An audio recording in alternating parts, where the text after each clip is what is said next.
Hi everyone, my name is Amanda Sinkler, and today we're going to talk about how I came up with the concept for Newtown Discovery Preschool. So my ultimate goal is to really change the way that people think of school. A lot of times school's thought of somewhere where you have a desk and paper and pencil and you take lots of tests, and really we're kind of trending away from that, and our school is really going to help fuse both of those together so that you have classroom style learning, but then you actually have that hands-on application that really helps kids dive into their learning and experience it firsthand. And that's really how children learn. That's even how adults learn. We wanted to have all these different features where all the children may not even realize how much they're learning, because in their mind they're just having fun.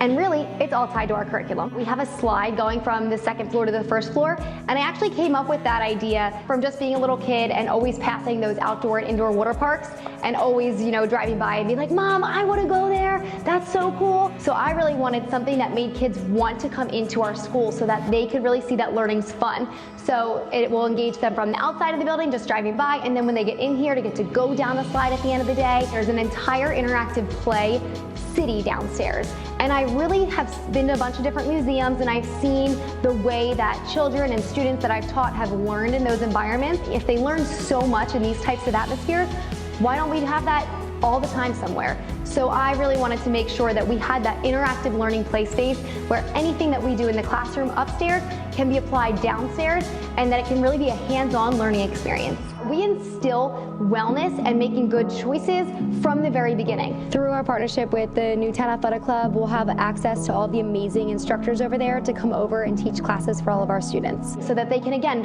fuse these two types of areas, this active lifestyle with their education. Same thing with all of our nutrition. All the meals are approved by our registered dietitian. They're healthy yet fun, so that kids can really get that sense from the beginning of what types of choices that they should be making. So a lot of people have asked me, why did you want to open up a preschool? And Jim Worthington, the owner of the NAC, I've worked with him for years now. He's really a visionary in the health and fitness community. About 10 years ago now, he said to me, one day you're going to open up a preschool. He really saw potential in me, and he knew that I could do it, and here we are 10 years later. It was really important to him and I that we broke boundaries here. So just like he did for the fitness community, we want to do that for the school, and we want to break those educational boundaries. I got to learn how to start a business from scratch, and it started with all the architects and all of those meetings where we're just designing the plans, then actually the construction meetings and working with the construction team to actually see this come to life. There's not one detail of this building that I couldn't tell you about or don't know, wasn't involved in, from every color to materials to, I picked it all. And I think that's an incredible experience. What's next? And once we get this up and running for about a year, then we're going to start looking at other opportunities, because we really want to expand. We really want this to become something that is offered all over the world, globally change the way that education and preschool is looked at. We really want to take the first step in just completely changing the way that people learn and looking at education. Lots of other industries have changed, technology is constantly growing, so we really want that education to kind of get on board with that. Thanks for viewing, we really appreciate it. If you have any questions or anything that you need at all, just reach out to us and we'll be happy to help.